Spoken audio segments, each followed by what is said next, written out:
Hello everyone, good morning, welcome back to my channel. আজ বৃহস্পতিবার আর এখন বাজে প্রায় 11:30 আর এখন ব্লগ স্টার্ট করছি। আর এখন আমি বিছানা গোছাচ্ছি কারণ এতক্ষণ আমি অন্য কাজে ব্যস্ত ছিলাম। আর এই জানলাটা প্রায় এখন আর খোলাই হয় না কারণ এখান থেকে প্রচুর হাওয়া আসে আর এখন ঠান্ডা পড়ে গেছে। দেখো পর্দাটা উঠছে, দেখে নিশ্চয়ই বুঝতে পারছো কতটা হাওয়া আসে। তাই এই জানলাটা আমি খুব একটা এখন আর খুলি না, তা আমি একটু বাদেই বন্ধ করে দেবো। একেবারেই হাওয়া বাতাস না ঘরে ঢুকলে ভালো লাগে না, সেই জন্যই জাস্ট একটু খুলেছি, এখনই বন্ধ করে দেবো। আর ওদিকে আমি চিনিকে আজকে স্নান করাইনি, আজকে ওকে আমি বডি স্পঞ্জ করে দিয়েছি। ওর শরীরটা একটু খারাপ, সে কারণে আমি ভালো করে বডি স্পঞ্জ করে তারপর ওকে খাইয়ে আমি ঘুম পাড়িয়ে ওই ঘরে রেখে আসলাম। এসে আমার ঘরের প্রচুর কাজ পেন্ডিং পড়ে আছে, আমাকে সেগুলো আজকে আমাকে করতে হবে। তা ওদিকে বিছানাটা গুছিয়ে এসে এদিকে আজকে ব্যালকানিটায় হাত দিয়েছি। ব্যালকানিটা প্রচুর ধুলো হয়েছে। আর আমাদের আগেও বলেছি তোমাদের যে আমাদের খুব প্রবলেম হয় যে এত ডাস্ট হয়, মানে একদম বাড়িটা একদম রাস্তার ধারে, তো সেই কারণে ডাস্টিং প্রবলেম খুব। সেই কারণে আমাকে এগুলো আগে রোজই ঝাড়াঝুড়ি করতাম, কিন্তু এখন তো সেগুলো হয় না, রোজ কোনোভাবেই সম্ভব হয় না। আমি তাও চেষ্টা করি সপ্তাহে অন্তত 2 দিন ঝাড়ার, তা সপ্তাহে 2 দিন হয় না, 1 দিন কোনো রকমে করি। তা যাই হোক, তা আজকে ভাবলাম যে চিনি যখন ঘুমিয়ে পড়লো আর হাতে যখন সময় আছে কাজগুলো করেই নিই। আর এদিকে দেখছি ওয়ালে সে হালকা কেমন ধুলো ধুলো ছোপ পড়েছে, তা সেগুলো আমি ঝেড়ে নিলাম। তা এবার ঝাড়ছি যখন ভাবলাম তাহলে ড্রেসিং টেবিলটাও গুছিয়ে নিই। তো এইভাবে বেশ গুছিয়ে গাছিয়ে কাজ করলে ভালোই লাগে। আর ঘর গোছগাছ থাকলে তো এমনিই ভালো লাগে। আর মেয়েরা একটু নিজের ঘরটাকে গোছাতে বেশ ভালোই বাসে, ঘর বেশ টিপটপ থাকবে, গোছগাছ থাকবে, তবেই ভালো লাগবে। আর তোমাদের বলেছিলাম যে আমার দাঁতে ব্যথায় আমি কষ্ট পাচ্ছি, তা হ্যাঁ কষ্ট তো হচ্ছিল খুবই। তা আজকে সকালে ঘুম থেকে উঠে দেখছি ব্যথাটা একটু কম আছে। আজকে আমার ডক্টর দেখাতে যাওয়ার কথা ছিল, এগুলো আজকে আমি কিছুই করতে পারতাম না। আজকে রথিন স্ট্রিক্টলি বলে দিয়েছিল যে তুমি আজ ডাক্তারের কাছে যাবে, রেডি থাকবে, আমি তোমাকে ঠিক 11:30টার সময় নিয়ে যাব। তা সকালে আমার ব্যথাটা কম আছে বলে আমি যাইনি, তবুও আমাকে প্রচুর বকেছে যে তুমি গেলে না, তোমার এরকম অজুহাত তোমার লেগেই থাকে। তা আজকে সত্যি অজুহাত ছিল না, আমার ব্যথাটা সত্যিই নেই, তাই আমি আর গেলাম না। আর এদিকে দেখো এই মামামের অনেকগুলো কিছু মেডিসিন, ওর কিছু ইউজ করার জিনিসপত্র, ও যেগুলোকে ইউজ করাই সেগুলো এই বেডসাইড টেবিলটায় পড়েছিল, সেগুলো আমি জায়গার জিনিস জায়গায় ঠিকঠাক করে রাখলাম।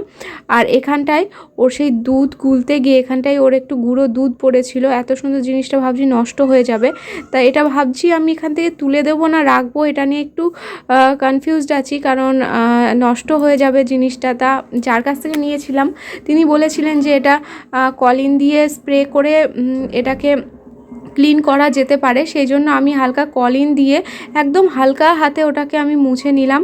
তা দেখলাম না ভালোই একদম চকচক করছে। এখন একটু হালকা মানে গুঁড়ো দুধের যে সাদা আবরণটা সেটা হালকা পড়েছিল, তা অতটা সেরকম ক্ষতি কিছু হয়নি। তা আমি হালকা করে মুছে নিয়েছি, এখন বেশ চকচক করছে, বেশ ভালোই লাগছে। তা বেডসাইড টেবিলটা মুছে নিলাম, সাথে ড্রয়ারগুলোও ভালো করে মুছে নিলাম। আর সব কিছু কাজ গুছিয়ে গাছিয়ে করতে আমার বেশ ভালো লাগে, এখন সময়ের অভাবে আর কি আর করা হয় না। তবে আমি আগে না, মানে মামাম হওয়ার আগে আমি রোজ কিন্তু কাজ করতাম, আর ডাস্টিংয়ের কাজটা আমাকে রোজই করতে হতো, মানে হয়, কারণ কি এত ধুলোর প্রবলেম আমাদের ঘরটায় যে আমাকে এটা রোজ করতেই হতো। শীতকালে একটু কম থাকে, কারণ শীতকালে কি বলো তো, এই যে দরজা জানলাগুলো সব বন্ধ থাকে, তো ঘরে ধুলোটা অতটা আসে না, কিন্তু গরমকালে এই প্রবলেমটা ভীষণ হয়, সেই জন্য গরমকালে আমাকে প্রতিদিন ঝাড়তে হয়। তো আজকে এগুলো আমি গুছিয়ে নিলাম। তো আমার এই ঘন্টাখানেকের মধ্যে আমি এগুলো সব কিছু গুছিয়ে গাছিয়ে নিয়ে আমি চলে যাব স্নান করতে।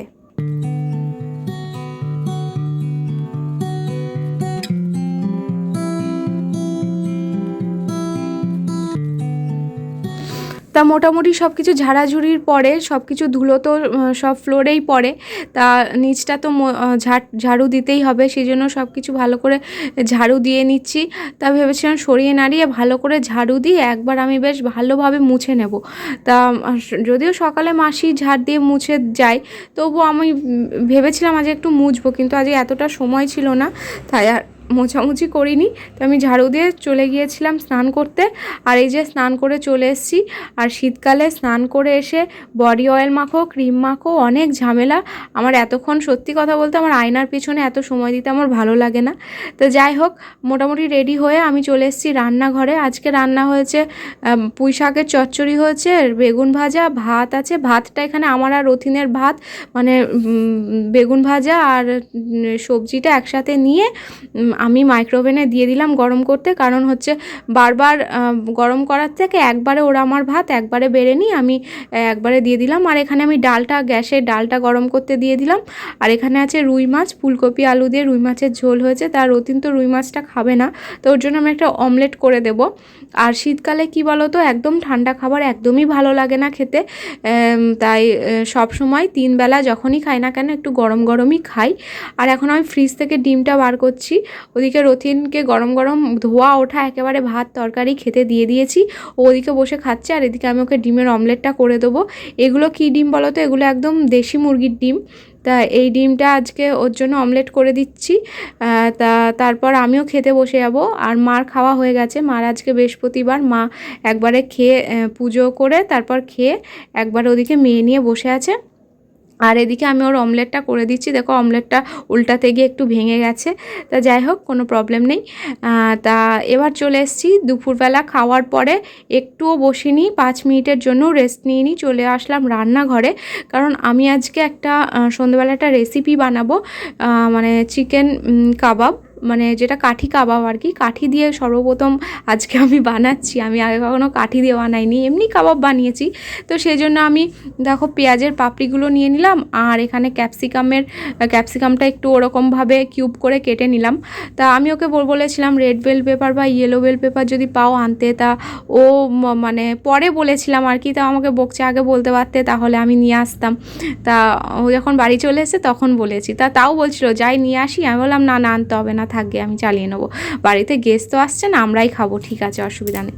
তা আমি চিকেনটাও এবার ওরকম করে কেটে নিলাম, মানে ওই সাইজ করে সব একই রকম সাইজের সব কিছু কেটে টেটে নিয়ে এবার চিকেনটা আমি ম্যারিনেট করবো। তা চিকেনটা আমি ভালোভাবে ধুয়ে পরিষ্কার করে নিয়েছি, নিয়ে একটা বোলের মধ্যে চিকেনটা নিয়ে নিলাম। আর তার মধ্যে একটু পাতিলেবুর রস, একটু মানে স্বাদ অনুযায়ী যতটুকু লবণ দরকার লবণ নিলাম। আর টক দই জল ঝরিয়ে রেখেছিলাম আমি। আর আমরা যেহেতু লঙ্কার গুঁড়ো খাই না, তাই আমি গোলমরিচ গুঁড়োটা একটু বেশি করে দিয়েছি। আর আদা রসুনের পেস্ট দিলাম, আর একটু কাশ্মীরি লঙ্কার গুঁড়ো দিয়েছি, আর গরম মশলা গুঁড়ো, আর দিলাম একটু সর্ষের তেল, আর একটা ডিম দেব। দিয়ে আমি এটাকে খুব ভালো মতন আমি মেখে নেব। মেখে নিয়ে আমি এটাকে রেখে দেব। আর দেখো আমি এই পেঁয়াজ আর ক্যাপসিকামটাও এখন দিয়ে দিলাম। তা দিলে কি হয় যে এর মধ্যে পুরো মশলাটা ঢোকে, আর বেশ টেস্ট হয় খুব ভালো, কিন্তু ভালো লাগে। অনেকে আবার দেখি যখন কাঠির মধ্যে দেয় সেই সময়টা দেয়, অনেককে আমি দেখেছি, কিন্তু এইভাবে দিলে না বেশি ভালো হয় খেতে। তা যাই হোক, এবার আমি এটা নর্মাল ফ্রিজে রেখে দেবো।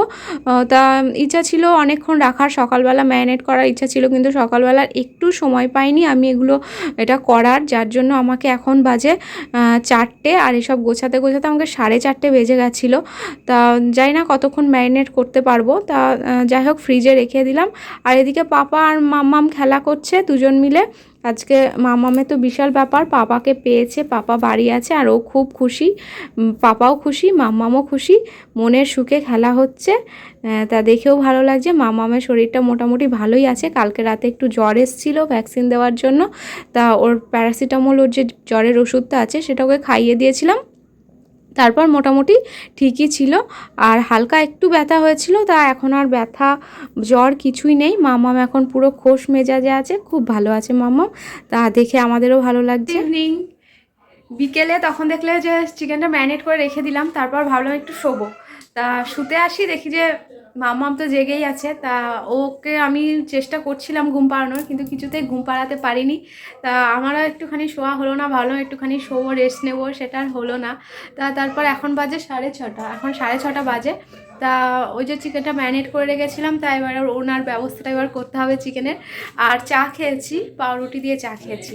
আর আজকে ইনি বাড়িতে আছেন। তা আজকে ক্লাস নেই, স্টুডেন্টরা সব ঘুরতে গেছে। একটা ক্লাস ছিল, তা ওটাও সকালে করে দিয়েছে, বিকেলে আর বেরোবে না বলে। ও তো আরামেই আরাম, ও সবসময় যতক্ষণ বাড়ি থাকে এরকম ব্ল্যাঙ্কেটের মধ্যে থাকবে। কাবাব খাবো আজকে, কাবাব, বউয়ের হাতে কাবাব। আর কাঠি কাবাবটা কিন্তু আজ আমি ফার্স্ট টাইম ট্রাই করবো। আমি আগে কখনো কাঠি কাবাব করিনি, এমনি করেছি কাবাব, কিন্তু কাঠি কাবাব করিনি। তোমাদের সাথে তো রেসিপিও শেয়ার করেছি কিছু কিছু ভিডিওতে, একটা ভিডিওতে পুরো রেসিপিটাই শেয়ার করেছিলাম, মামা হওয়ার পর করেছিলাম। ঠিক আছে, চলো বেশি কথা বলছি না, চলো রান্নাঘর। এবার আমার কাবাবটা রেডি করে নেবো। দেখো এখানে কাঠিগুলো আছে, কাঠিগুলো বার করে নিচ্ছি। এবার পরপর যেভাবে আর কি নর্মালি সাজাই, ক্যাপসিকামের টুকরো, পেঁয়াজের টুকরো আর চিকেনের টুকরো দিয়ে পরপর আমি সাজিয়ে নেব। তা যে কটা হয় সে কটাই করবো ভেবেছিলাম, সব কটা করবো না। তারপর ভেবেছিলাম অনেকটা হয়ে যাবে, অনেকগুলো হয়ে যাবে। তারপর দেখছি না, একটা কাঠির মধ্যে প্রায় 7-8 পিস চিকেন চলে যাচ্ছে। এ করতে করতে দেখছি অনেকগুলোই হয়ে গেল। তা আমি ভাবলাম ফালতু রেখে লাভ নেই, তা সবগুলোই করে নিয়েছি। প্রায় 12-13 পিস মতন হয়েছিল, হ্যাঁ 12-13টাই হয়েছিল এরকম। তা দেখো আমার সাজানো কমপ্লিট। দেখতে দারুণ হয়েছে না? প্রথমবার করছি, কিন্তু মানে মনে হচ্ছে যেন আগেও করেছি, এরকম আমার নিজেরই এরকম মনে হচ্ছিল।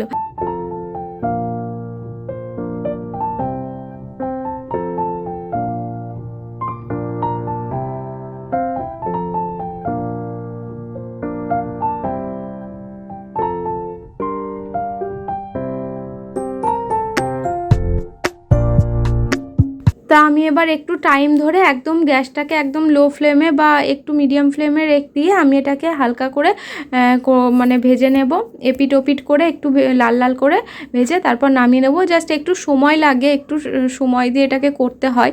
আর হাই ফ্লেম করে দিলে কিন্তু এটা ওপরটা মানে হয়ে যায়, মনে হয় হয়ে গেছে, কিন্তু ভিতরটা কিন্তু কাঁচা কাঁচা থেকে যায়। তাই হাই ফ্লেমে দেওয়া যাবে না, একদম লো ফ্লেম বা মিডিয়াম ফ্লেমে একটু সময় নিয়ে করলে কিন্তু বেশ সফট হয় আর খেতেও ভালো হয়, আর পুরোপুরি রান্নাটা হয় ভালো।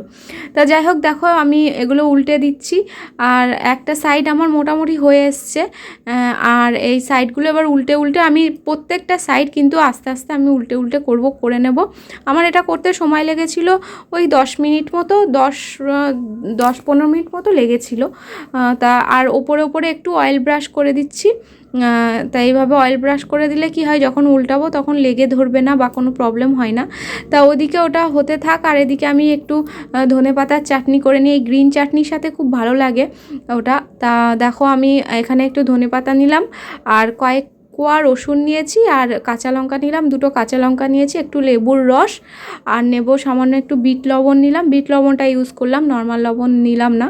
আর নিলাম টক দই, ওই দু চামচ মতো টক দই নিয়েছি, আর একটু মেয়োনিজ নিলাম। মেয়োনিজটা না দিলেও হয়, তাও আমার ঘরে যখন আছে দিয়েই দিলাম। আর একটু সর্ষের তেল দিয়ে আমি মিক্সারে ঘুরিয়ে নিয়েছি। আর দেখো চাটনিটা রেডি হয়ে গেছে। তা অল্প করেই করলাম, যেহেতু চাটনি সেরকম রথিন আর আমি খাই, মা একদমই খেতে চায় না, সেই জন্য অল্প করে করলাম। তাও চাটনিটা থেকে গেছিলো, চাটনিটা থাক, পরে কাজে লেগে যাবে, ফেলার কিছুই নেই। আর এদিকে দেখো আমার চিকেন কাবাব বলো বা টিক্কা কাবাব বলো, যাই বলো, আমার রেডি। আর দেখো, দেখলে বুঝতে পারবে পুরোটা কিন্তু খুব ভালোভাবে কুক হয়েছে, ভীষণ ভালো লাগছিল দেখতে। ক্যামেরায় অতটা ভালো আসেনি, সামনে থেকে আমার মনে হয় বেশি ভালো লাগছিল দেখতে। তা যাই হোক, পুরোটা দেখালাম তোমাদের ঘুরিয়ে ফিরিয়ে, বেশ পুরোটাই হয়ে গেছিলো। আর রথিন তখন থেকে আমাকে বলছে তাড়াতাড়ি আসো, আমার খিদে পেয়ে গেছে, আমার গন্ধ তে আমার পেট মানে খাবো, কখন দেবো এরকম করছে, মানে গন্ধতেই ও আর পাচ্ছে না থাকতে। তাই ঘর থেকে তাড়া দিচ্ছে, তাড়াতাড়ি আসো। না পেরে নিজেই মোবাইল নিয়ে চলে এসছে, ক্যামেরা ধরছে, বলছে আমি তাড়াতাড়ি ক্যামেরা ধরে দিচ্ছি, তুমি তাড়াতাড়ি ওটা সার্ভ করো। তা ওকে এবার দেখি ও কি বলে, খেয়ে চলো।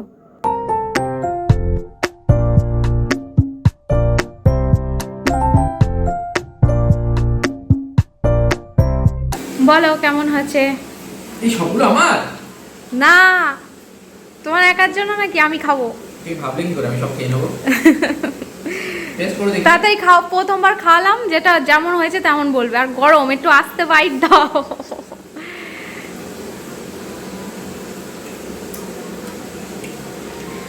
টেনশন হচ্ছে, এখনো বলেনি, টেনশন হচ্ছে, তাড়াতাড়ি বলো।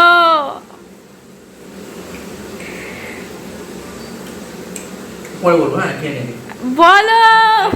না বলো, আরে না বললে আমি কি করে জানবো? I just leave it. Thank you so much, খুব ভালো হয়েছে। তা আমি ঘরে নিয়ে চলে আসলাম, কারণ বাইরে প্রচণ্ড ঠান্ডা, ঘরে বাইরে বসে ভালো লাগছে না, তাই ঘরে আমি মা রথিন মিলে খেয়ে নিচ্ছি। সত্যিই খেতে অসাধারণ হয়েছিল। নিজেও করেছি বলে বলছি না, আমি একটা বারের জন্য বুঝতে পারিনি যে এটা আমি আজকে প্রথমবারের জন্য ট্রাই করলাম। খুব ভালো হয়েছিল। তোমরা বাড়িতে এইভাবে ট্রাই করে আমাকে জানিও তোমাদের কেমন লেগেছে, সেটাও জানিও আমাকে। আর আমি এইভাবে সংসার আর আমার বেবি দুটো নিয়ে সামলে বেশ ভালোই আছি। এইভাবে গুছিয়ে কাজ করলে আমার মনে হয় না কোনো কিছু হেডেক হয় বা কিছু চাপ হয়। মানে সব কিছু একটু গুছিয়ে করলেই সব কিছু ঠিকঠাক টাইমে হয়ে যায়। তা যাই হোক, এইভাবে ভালোই আছি, ভালোভাবেই কেটে যাচ্ছে দিনগুলো। তো চলো আজকের মতো ভিডিওটা এখানেই এন্ড করে দিচ্ছি। তা সবাই ভালো থেকো, সুস্থ থেকো, আর ভিডিওটা ভালো লাগলে অবশ্যই কিন্তু লাইক কমেন্ট শেয়ার করো। Bye, good night.